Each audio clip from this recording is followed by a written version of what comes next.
Good morning. This is Morning Matters, and sitting in for Gretchen Ho, I'm Pauline Verzosa. It is Wednesday, the 5th of March. We're bringing you Morning Matters because your mornings matter. Here are the stories that matter today. Pope Francis's health slightly improved after suffering from 2 episodes of acute respiratory failure on Monday. Stay tuned as we provide updates live from the Vatican. Communications Secretary Jay Ruiz clarified that he was never a stockholder of Digital 8, but served only as a representative and the head of sales and marketing. An F-A-50 fighter jet from the Philippine Air Force went missing during a tactical operation, and while search and rescue efforts are underway, the Philippine Air Force has not released details about the mission. And the Lenten season begins today, Ash Wednesday. We will also take a look at the situation in Quiapo, Manila later on in the program. Welcome to our program, Morning Matters, where we talk about the issues you need to know for the rest of your day. Now, first on the agenda, Pope Francis continues treatment for double pneumonia more than 2 weeks after his hospitalization. And now let's get more details from Morning Matters host Gretchen Ho, who joins us all the way live from Rome in Italy. Hi, Gretchen. Good morning here from the Philippines. What can you tell us about the latest status on the condition of Pope Francis? Good morning, Pauline. It is the start of the Lenten season, as you mentioned, but Ash Wednesday today will miss Pope Francis as he continues to recover from double pneumonia. In the latest medical bulletin released Tuesday night, the Vatican announced that the Pope's condition remains stable following 2 episodes of acute respiratory failure on Monday. He was described as alert, cooperative, and oriented. No further episodes of respiratory failure or bronchospasm have been recorded.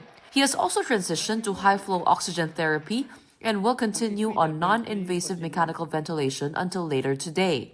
While this marks an improvement in his condition, it is worth noting that the bulletin did not mention the Pope being up and about as he had been in recent days. The prognosis remains guarded. We gained more insight into the Pope's condition from the Philippine ambassador to the Holy See. Kita naman, probably from around the Christmas season kasi hectic yan for the Vatican. He had difficulty breathing talaga. And hindi niya natatapos yung homily or yung mga catechesis niya. But for a man his age, he gives a very punishing schedule na I guess he starts at 8 o'clock. And then sunod-sunod yan yung mga appointments niya. Even sa nababasa ko sa schedule niya, I get tired from just reading yung anong mga activities that he is supposed to do during the day. And he travels. But nakita ko rin from engagements and encounters dun sa Vatican that he gets a boost when he meets people, especially the youth. If may occasions during papal masses na may maraming mga kabataan and they keep shouting his name, mas lalong humahaba yung kanyang ikot. Makahilig says the unprecedented daily health updates being released by the Vatican are a response to the call of the public. It's one for transparency. And yun nga, yung concern niya na people do not get too concerned as well sa kanya. Di ba? Parang it's a way to ease yung concern ng mga tao sa kanya. So, I can imagine na he would want people to know his situation so that they are given some measure of reassurance as well. It is no surprise, though, as Pope Francis has made significant changes during his time as Pope. He leads from the ranks. Hindi siya yung somebody who's way up there na detached and parang difficult to get to. His accessibility is something that endears him and makes for a good leader kasi nakikita ng tao na he is one of them. As to whether his health deteriorated due to a widening gap in the Vatican's finances and a reported clash with cardinals due to Pope Francis' creation of a high-level task force to do a Vatican-wide auditing? I think a lot of the niya was really to to do a system change.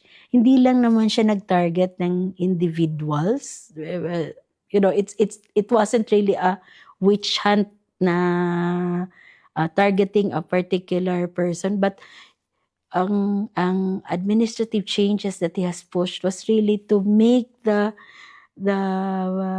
Vatican City State and the Church itself function better and do its work more efficiently and get get the benefits to the intended recipients talaga. And with the Pope's roller coaster of a ride in the hospital, the Filipino faithful continue to express its solidarity even from within the Vatican.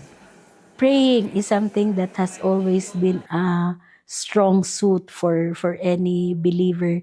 So we continue to pray that he pulls through with this one. And we also pray for the church itself, no, na just like any other entity that could be facing transition, that it will stand firm and continue on. That was Philippine Ambassador to the Holy See, Myla Makahilig, sharing with us her experiences with the Pope, giving insight to what's happening inside the Vatican and the place of Filipinos here in this Catholic city-state. She also mentioned that there's probably the piling up of the physical stress over the Christmas season and also the mental stress with all the changes that's happening, with the financial struggles and with the clash with the cardinals. Siguro lahat yun nagsama-sama and weakened his immunity. That's why he has actually been sick for longer than he has been in the hospital. Ang nakwento sa atin dito, Paulina, 2 weeks daw siyang may bronchitis bago siya nagpa-confine. So as you can see, it was really a full stretch. And you can see that also in hospitalization. In the meantime, just like in the Philippines, there will be a mass celebrated here in Rome. The only difference would be there is actually a procession right before the mass. So that procession will start in the Church of San Anselmo. A stational liturgy will be held there, and then the procession, and then the Ash Wednesday Mass to be presided by Cardinal Angelo De Donatis over at the Basilica of Santa Sabina. Now, that Mass will be attended by cardinals, archbishops, bishops, Benedictines, and Dominicans. Now, I asked if actually this mass was open to the public because I wanted to go. And they say, no, it is a private ceremony, but you can get tickets. So we managed to get a hold of tickets. Later, we will join that mass. But for the public, this will be available via live stream outside St. Peter's Basilica. Pauline? Well, Gretchen, you're right. It does mark the start of the Lenten season with Ash Wednesday, and our prayers go out to Pope Francis. But lastly, Gretchen, kamustahin ko lang din na yung Filipino community dyan. I know the last few days you got to speak with them. And I know malapit sa puso ni Pope Francis ang mga Pinoy, di ba? And to be honest, the Filipino community is troubled. This is a day-to-day monitoring. One day, the Pope is okay, and the other, something happens. Everybody is on their toes when it comes to the whole situation. As of what we're hearing, there are even some cardinals who have canceled some of their schedules because of what's happening to the Pope. But yung ating sariling cardinal, si Cardinal Tagle, tuloy-tuloy lang ang kanyang trabaho, napaka-busy, hirap nga niyang abutan. Kasi nga, yun nga, the Pope is getting better. There's no reason to cancel schedules. But as of us and everybody, the Filipinos here, everybody's praying in their own way for the Pope. And tama ka, the Filipino community is very close to the heart of the Holy See. In fact, that embassy was just outside the St. Peter's Basilica. Sabi nga sa atin, kung kailangan mo mag-charge dito, kung kailangan mo po magkape, kumain, pwede kang pumunta rito mag-hangout. Kasi sa katabilan talaga, sobrang daming tao dun sa St. Peter's Square. Pero kung gugustuhin mo, andun lang. Maswerte tayo, kasi ganun yung pagtanggap sa mga Pilipino. At talagang nagulat din ako kasi ang kwento sa atin, napakarami ditong mga pare at mga madre. At siguro mga 500 to 600 in Rome. And the nuns actually outweigh the priests. So we usually see the priests kasi sila yung active, mas mobile, mas out and about. the nuns usually stay in the monastery where they are, but they actually outnumber the priests here. And magugulat ka na lang pag may naglalakad ng mga madre, bigla na, uy, may Pinoy! Uy, may Pinoy si Hmm. ate! Kaya nakakatuwa kasi I think this is something that we don't know very much about. There's even the Colegio Filipino where the priests stay there to study here in the Vatican to pursue a PhD and doctorate. So the Filipino community is very much alive, and we are very much in prayer for the health of Pope Francis. All right. Well, thank you very much for giving us updates there. We're going to let you rest tonight already, Gretch. I know it's already 1 in the morning there, and you have a long day ahead covering, of course, the status of Pope Francis there live from Rome. Once again, Thanks that for was filling Gretchen in, Ho. Pauline. You're very much welcome, Gretch, and take care there in Rome. All right, well, the Lent season begins with Ash Wednesday today, and now we will be talking more about this with Father Jerome Ceciliano, Executive Secretary of CBCP's Committee on Public Affairs. Good morning, Father Jerome, and thank you for joining us this morning on Morning Matters. Hi, good morning, Pauline. Good morning to your televiewers. Father Jerome, as we've been reporting throughout the program, today marks the start of the Lenten season. It is Ash Wednesday today. But I just wanted to go back, Father, no, sa essence po ng Lenten season. Can you help us understand, Father, yung significance po ng season na ito, and why is it so important for Catholics to receive Ash today? Well, number one, we have to understand that Lenten season is a call for repentance and conversion. There is also a call for reconciliation. And there is also a challenge to do some sacrifices. Ngayon, kailangan natin gawin ito kasi ang buhay naman natin ng pagsunod kay Kristo ay buhay naman ng pagtanggap sa sufferings, di ba, sa challenges and difficulties. When we speak, for example, of fasting and abstinence, these are penitential practices. It's a form of self-denial. Ngayon, kinakailangan naman natin na magpa-impose ng asa sa ating mga noo for us to be reminded na meron tayong pinanggalingan at kung saan man tayo nanggaling, doon tayo babalik. So from dust and unto dust, we shall return. Pero ngayon, yung formula na ginagawa na ng pare is a reminder nga na reconciliation, conversion. Kasi sinasabi na turn away from sin and believe the gospel. And Father, of course, during this 40-day Lenten season, there are traditions being followed, right? And kasama na po doon ang fasting and abstinence. Father, sino-sino po ba ang required mag-observe ng fasting and abstinence, at kailan po ba ito ginagawa? Okay, the Code of Canon tells us that those who will fast, dapat nasa age of majority. Ang age of majority ay 18. So hanggang 60 years old yan, fasting yan. At yung abstinence naman ay those who completed the age of 14. So 14 years old and above. Ngayong Ash Wednesday, ginagawa yung fasting and abstinence. And for the information of everyone na nakikinig at nanonood sa atin, pag sinabi nating fasting, you only eat one full meal ngayong araw na to. At saka yung Good Friday. Pag sinabi naman natin na abstinence, so we abstain, we refrain from eating meat. At kung ano yung mga cold-blooded animals na tinatawag.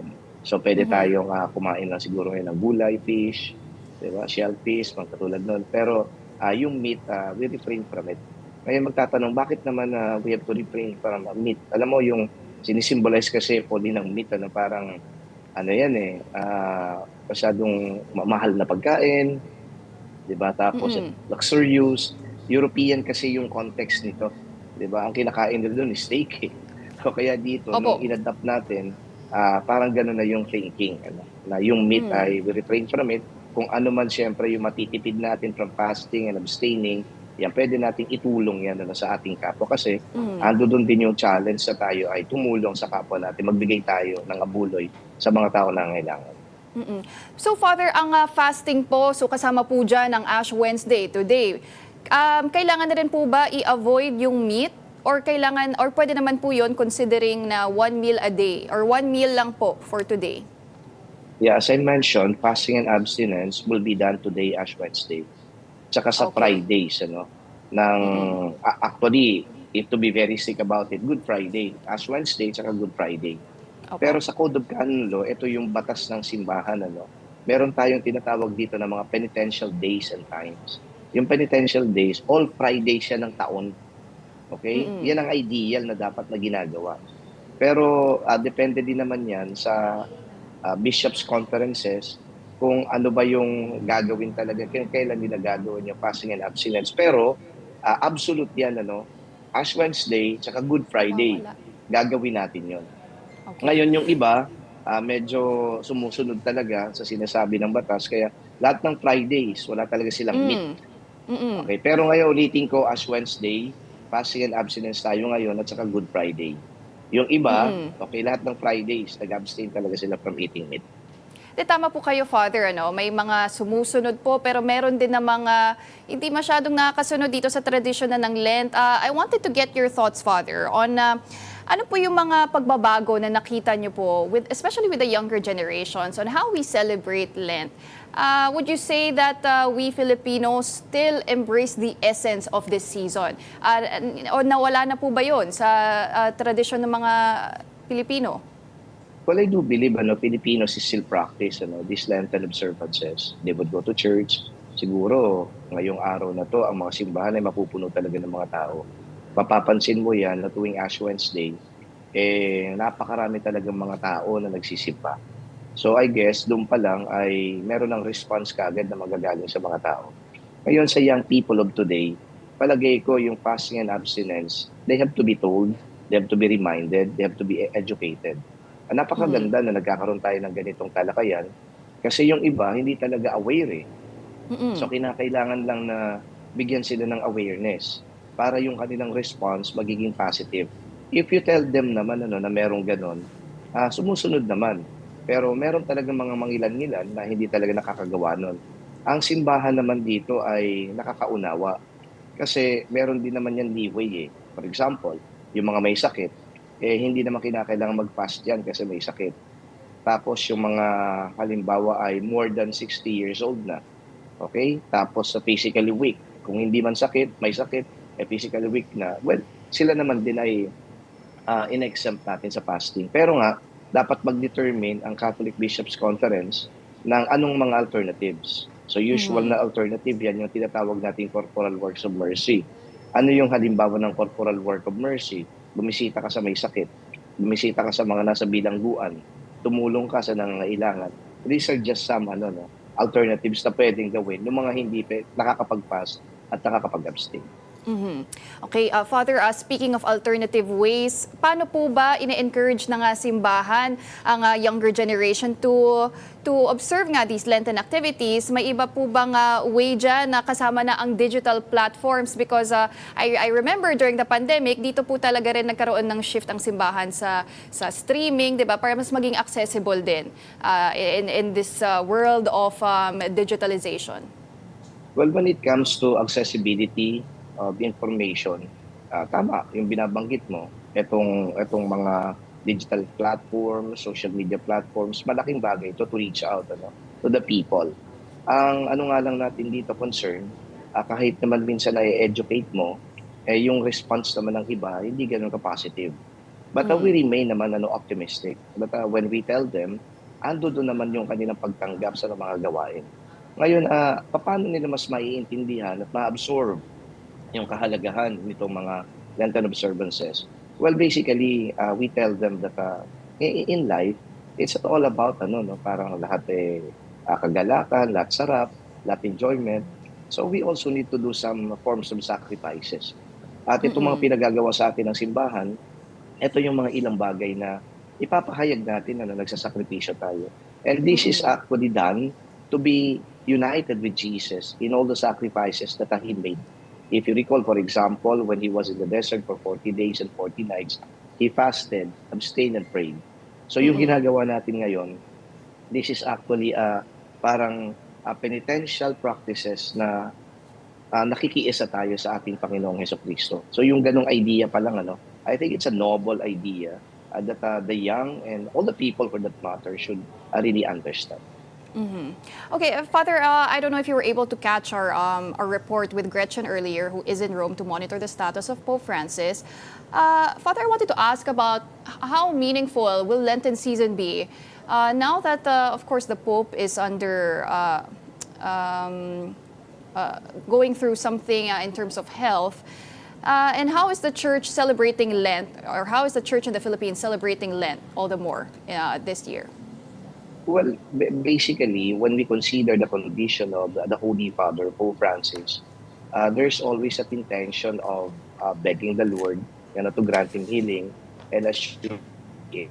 So that's always been the case, actually, since when Pope Francis was hospitalized. When speaking of celebrating the Lenten season, alam mo yung isang particular na intention dito is to offer the Pope's sufferings, yung illness niya sa Panginoon. Kasi ang tingin namin dito, Pauline, pakikiisa ito sa mga paghihirap din, pagpapakasakit ng ating Panginoong Jesucristo. So it's always that mentality, we always have that orientation. And this is not something that isolated in a sense na sa Santo Papa lang nagkakasakit, siya lang yung nahihirapan.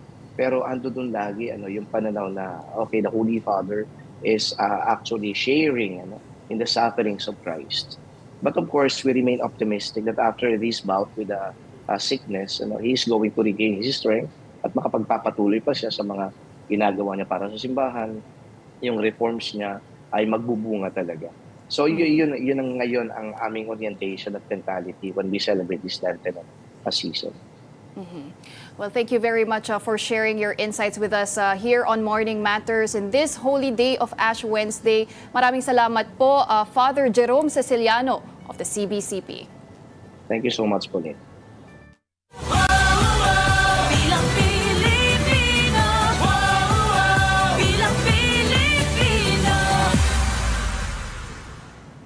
Now, in other news, 20-year-old Heart Aquino was given a tour of the COMELEC office. She is the noontime show contestant who went viral after admitting that she lacked knowledge about the COMELEC.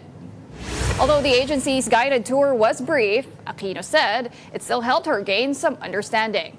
But she did clarify that she had already voted in the Sangguniang Kabataan elections, but was confused during the Q&A portion of the contest that she joined. Aquino also thanked the COMELEC for welcoming her and apologized for her previous remarks. Following this, the Commission on Elections said she could be an ambassador for their ongoing voter education campaign. Mas naunawaan ko po yung meaning po din talaga ng COMELEC and kung ano pa po talaga yung ginagawa po nila. And dine-encourage ko po na mas alamin pa po din po talaga natin yung trabaho po ng COMELEC. Meanwhile, the COMELEC has dismissed the disqualification case filed against the Tulfos running for the midterm polls. The COMELEC First Division argued that the petition is, quote, insufficient in form. It added that the petitioner failed to provide the copies of the respondents' COCs, which would have been vital in order to properly verify necessary information alleged in the petition. The respondents of the case include senatorial candidates Ben and Erwin Tulfo and 3 other members of their clan. Now we're gonna take a quick break, but don't go away. We'll be back with more stories here on Morning Matters. Keep it here.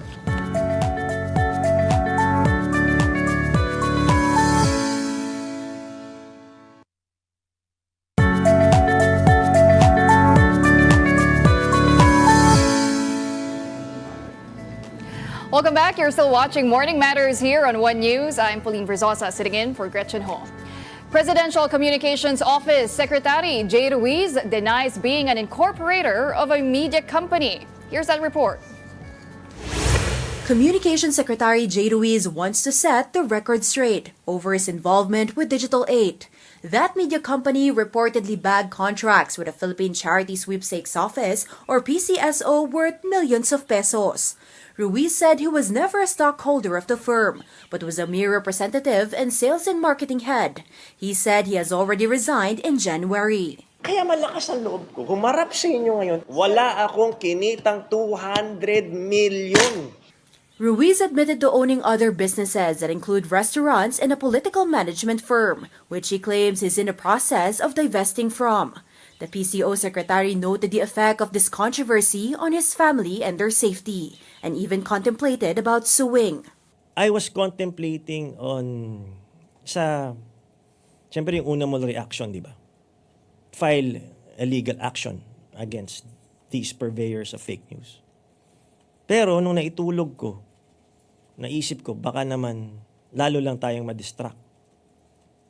Madistract tayo sa focus na ano ang kinakailangan gawin bilang Presidential Communications Office.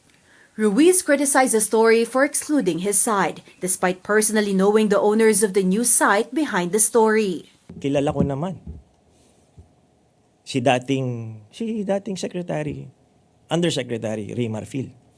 Kilala ko, nakasama ko siya sa Senate. Kilala ko rin naman si Hilka Bacungan na nakasama ko rin sa House. Ang dami kong kakilala, common friends, na nandun. In fact, isa nga dyan si Benji Liwanag.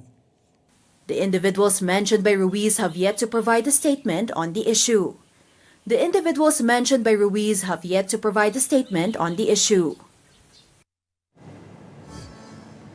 Meanwhile, Senator Risa Ontiveros pressed immigration officials on the whereabouts of former presidential spokesperson Harry Roque during a hearing on Tuesday.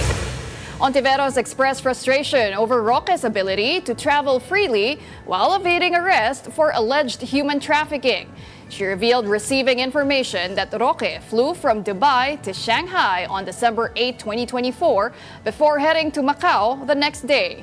Ontiveros also criticized Roque for freely posting on social media and allegedly mocking the government.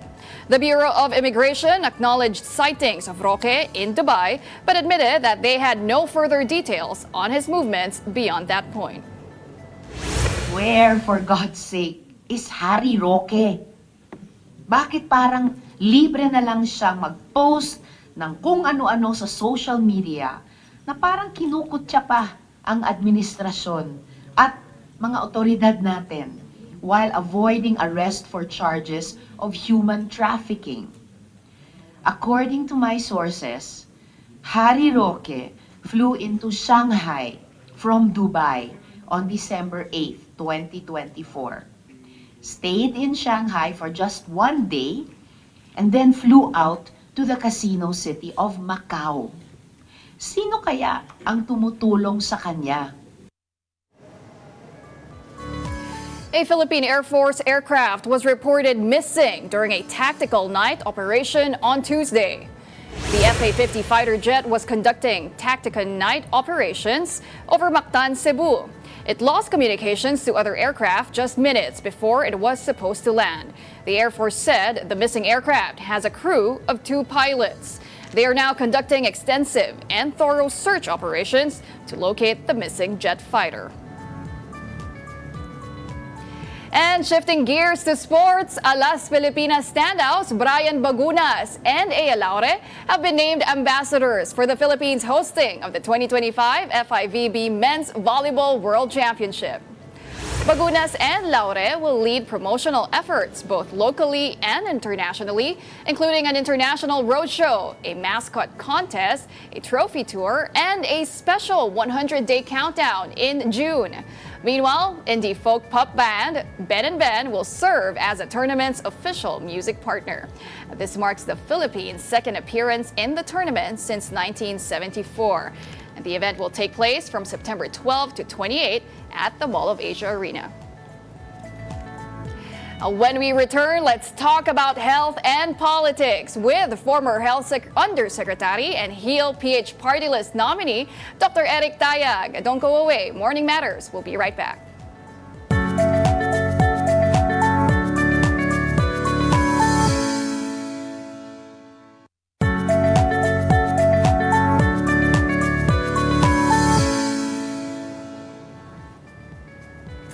Welcome back. I'm Pauline Verzosa, and this is Morning Matters.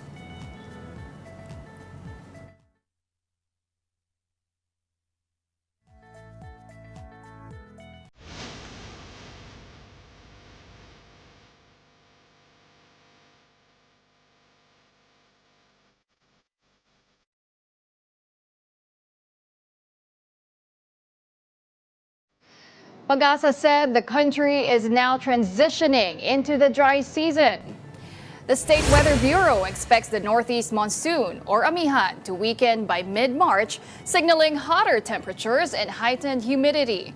By late March to April, the dry season will reach its peak, with some areas likely to experience dangerously high heat indices.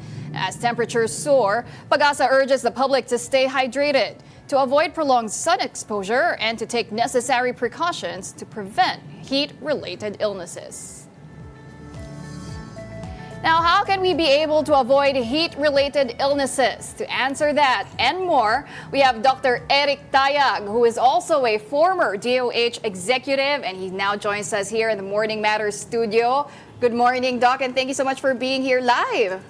Good morning, Pauline, and thank you for inviting me to Morning Matters. It really matters. Yan. O, pwede na pala din mag-sub si Doc kay Gretchen.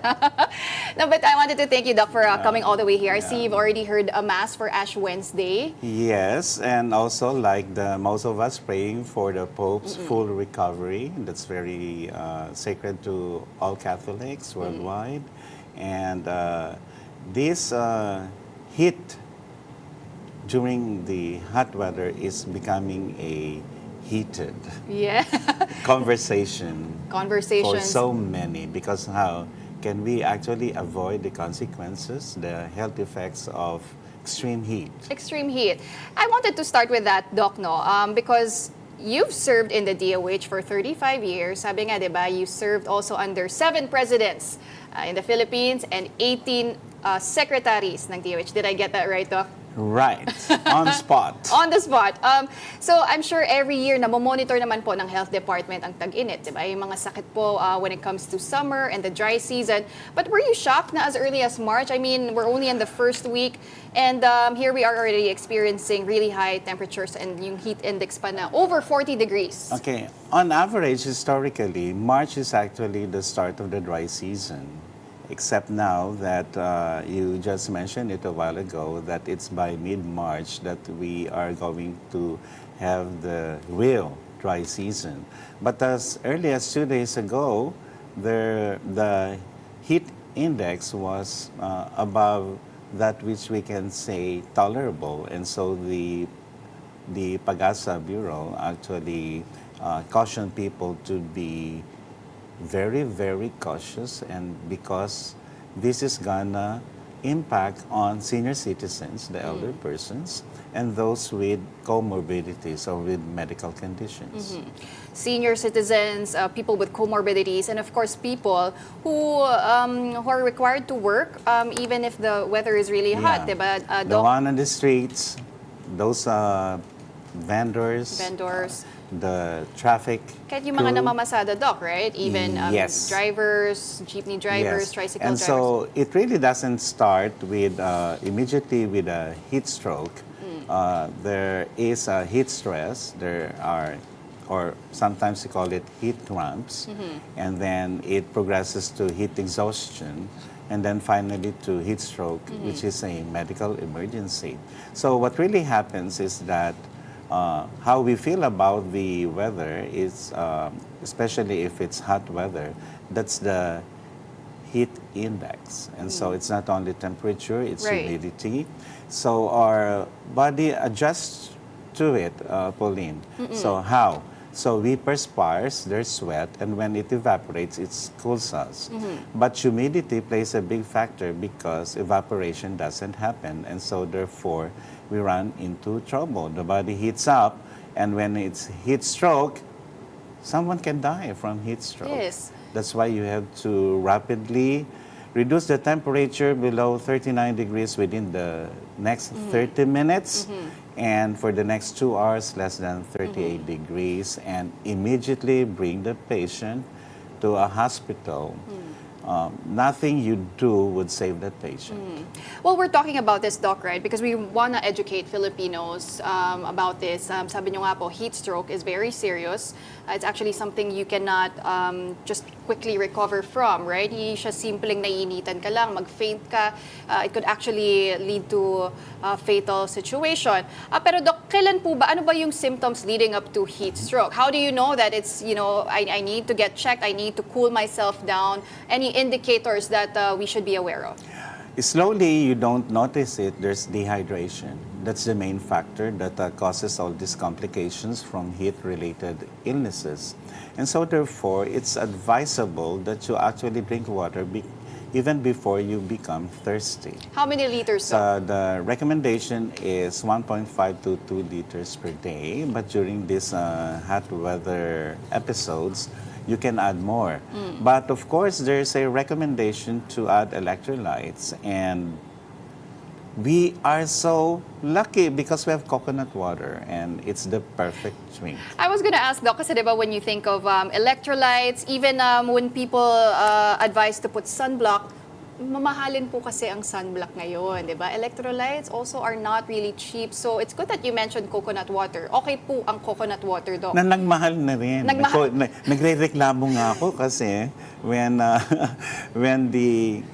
there's a knock at our door at sasabihin sa akin na nandiyan nagtitinda ng buko. And then, magkano? And then, ay, bawasan ng isa.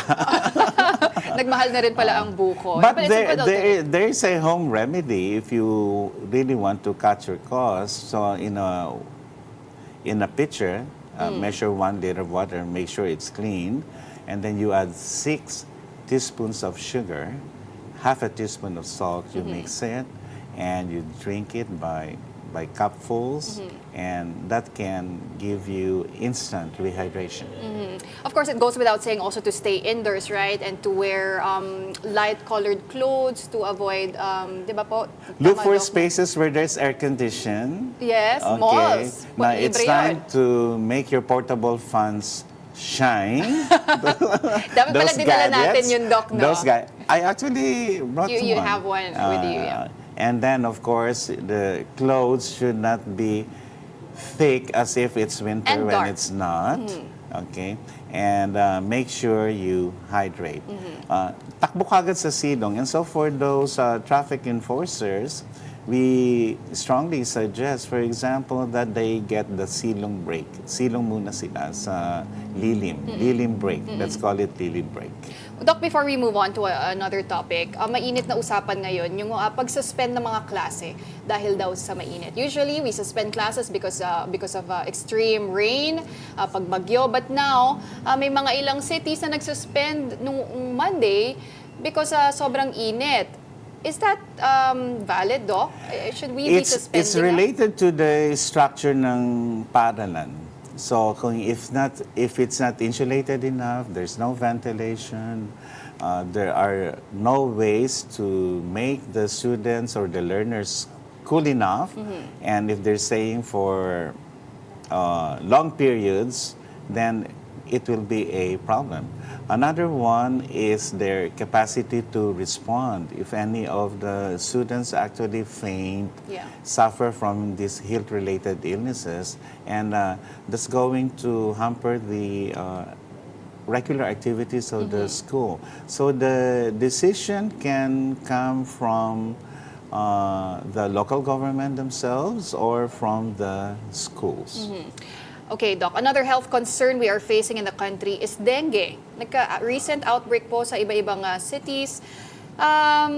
Is this because of climate change? What can we attribute dengue, Doc? At tama po ba na they don't really thrive in dirty places, but in fact, sa mga malilinis pa nga na tubig? Well, for the information of everyone who's watching now, in 2024, over 400,000 cases of dengue were actually reported, and over 1,200 were reported as deaths.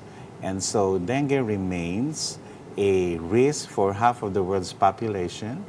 And right now, we are banking on the 4S strategy, and now the Department of Health has pre-launched the 4 o'clock habit so that we can look for or search for mosquito breeding sites. And hopefully, these do not escalate into more dengue cases. But it's really an integrated mosquito control Pauline. And so parents should watch out for early signs of dengue. This can be confirmed in the laboratory, but anyone can suspect one, especially if a child gets a fever that's high enough, at 38 or 38.5 degrees Celsius. But what's different with dengue among fever-related illnesses is that when the fever disappears, Pauline, that's where the warning signs come out. And so this one results in anxiety not only for parents but for the healthcare providers as well. And so it becomes an emergency for many, but really rehydration works just like the formula I gave earlier. And so to watch out for signs of fever, body aches, and there may be a rash. And immediately children will be observed losing their appetite, there's tummy ache, and there's bleeding from their nose. And so these are signs you should watch out for. Doc, what about vaccines? In previous years, nagkaroon naman po talaga ng takot, stigma around getting vaccinated. How do you assess the landscape now? Are we still reeling from the Dengvaxia scare? We're still reeling from the Dengvaxia scare, except that the Department of Justice has offered its conclusions and decisions on the legal complications of Dengvaxia. The other one is that there is another dengue vaccine. It's the Takeda Q dengue vaccine. It's slowly getting some popularity in many countries, especially that dengue is a big menace now, and the World Health Organization has launched a worldwide fight against dengue. It's a pre-qualified vaccine. Any national immunization program of any country can actually procure it, except that no dengue vaccine is now listed with the FDA, the Food and Drug Administration here in the country. What I know is that the Takeda Q dengue vaccine is awaiting any green light from the FDA or DOH. Well, you mentioned, Doc, now we are still reading from the Dengvaxia scare, but let's clarify things. Did this result in any deaths? Nagkaroon po ba talaga ng mga fatalities dun sa mga nagpabakuna ng Dengvaxia?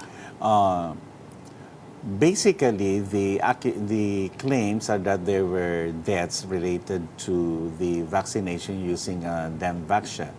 This has not been supported by evidence until now, because really the methods used for provoking such statements were dismissed because it lacked the scientific rigor. Now, that also happened for the COVID-19 vaccines. Right. There were also claims that this caused harm, deaths, rather than something that was beneficial to all of us. But evidence shows it helped us sway away from danger and more risk during the pandemic. Now, the implications of the Dengvaxia controversy was that it affected the national immunization program of the Department of Health. But we rebounded. There was resilience. In fact, just before the pandemic, the vaccine-derived poliovirus outbreak was easily stamped out because families embrace vaccination for children at risk for getting this polio variant, and so we remain polio-free. And then again, it's up and down. There was a time 2 years ago that the Philippines was ranked in the top 5 among countries with zero-dose children, meaning that during the period where they have supposedly been provided with needed vaccines during childhood, there were at least 1 million. But now it's down to just over 100,000. We're not among the list, but we hope this is sustained. We want to prevent repeated outbreaks of pertussis, that was last year, and measles. Well, as promised, Doc, I said earlier, we won't just be talking about health, but we're so thankful you shared your insights. Pero usapang politika din naman po tayo because you are running in this midterm elections. Kayo po ay tatakbo bilang second nominee ng HEAL-PH. That's Health Alliance PH. Health Alliance Party PH. list. Number 152. Yan, na-practice nyo talaga, Doc, ha? No, but many are wondering, Doc, di ba nag-retire ka na kasi po from government service, 35 years nga naman sa DOH. Why join Congress? Why join legislation? Why join politics as a second nominee nga ng HEAL-PH? Okay. There are many ways of how to answer that. I can have easily said, Pauline, why not? And that's the end of the story. But really, it is a motivation for me and the rest of the nominees of the HEAL-PH party list that we make a difference because the health system does not allow us to achieve the goals of universal health care.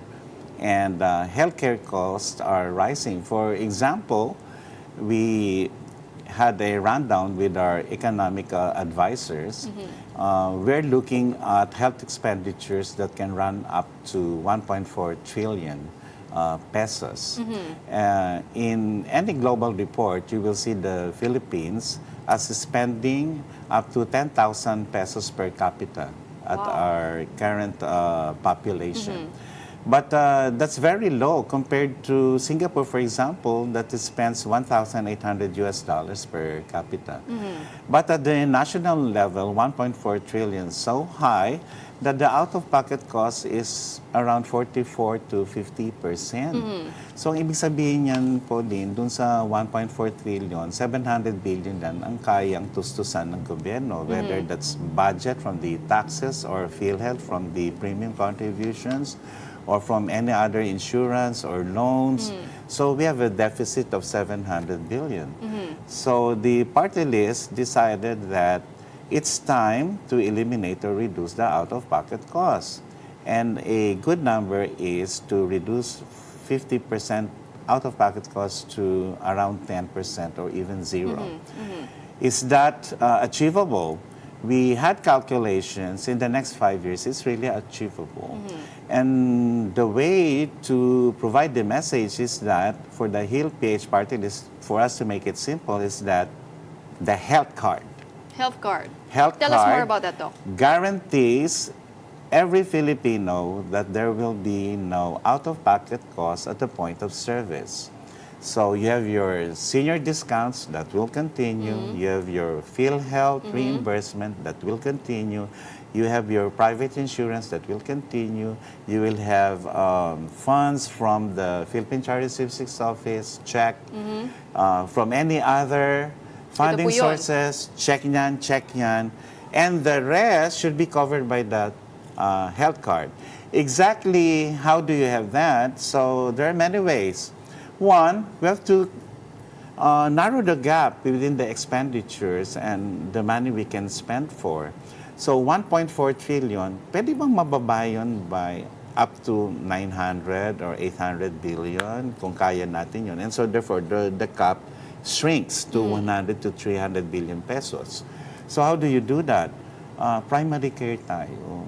So we prevent people going to the hospitals right away because it's going to be very expensive. So we prevent.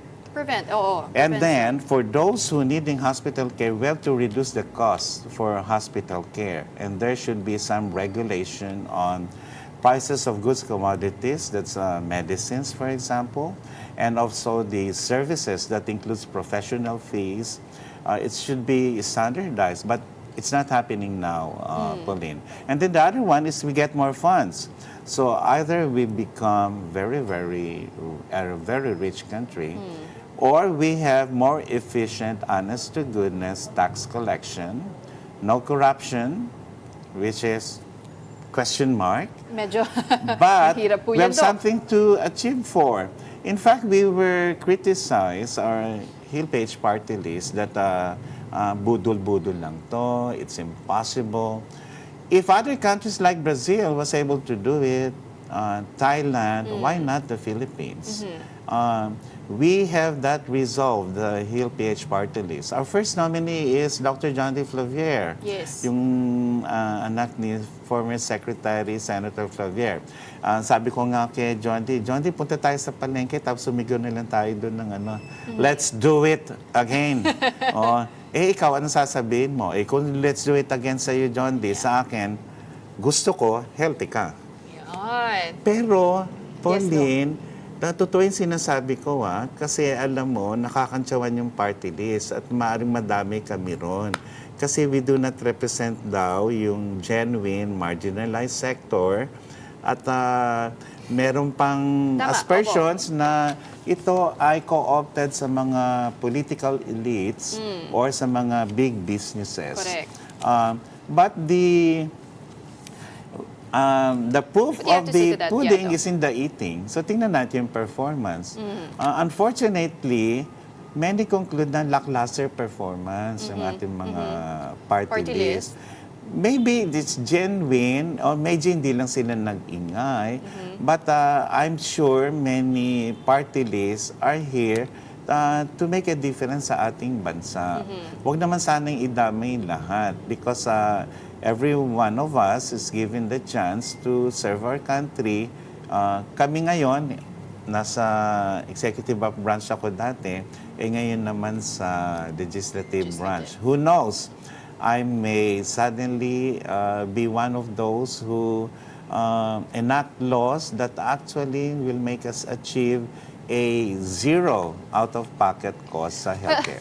That is the dream, diba, Doc? For really zero out-of-pocket expenses for Filipinos. Layunin nga, nandyan naman yung batas, ang universal healthcare, yung implementation talaga. But I'm sorry, Doc, we've run out of time, but it was great having you here on the program. Pauline, thank you so much. And we wish you all the best sa inyong pangampanya din. Nagsimula na po ang campaigning for a party list.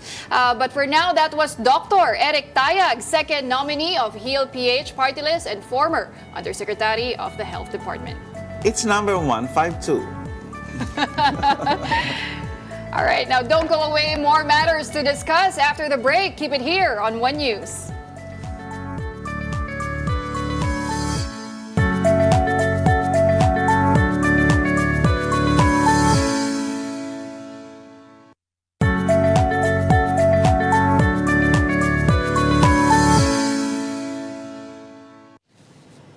Welcome back. You're still watching Morning Matters here on One News. Today, the Catholic faithful observe Ash Wednesday, marking the start of the Lenten season. And to know the situation at Quiapo Church, we have our mobile journalist, Marimon Reyes, reporting to us live. Hi, Marimon. Can you describe the atmosphere there right now at Quiapo Church as Catholics observe Ash Wednesday? Pauline, patapos na yung 8 to 9 a.m. Mass dito sa simbahan ng Quiapo na pinamunuan ni Reverend Father Jonathan Mojica.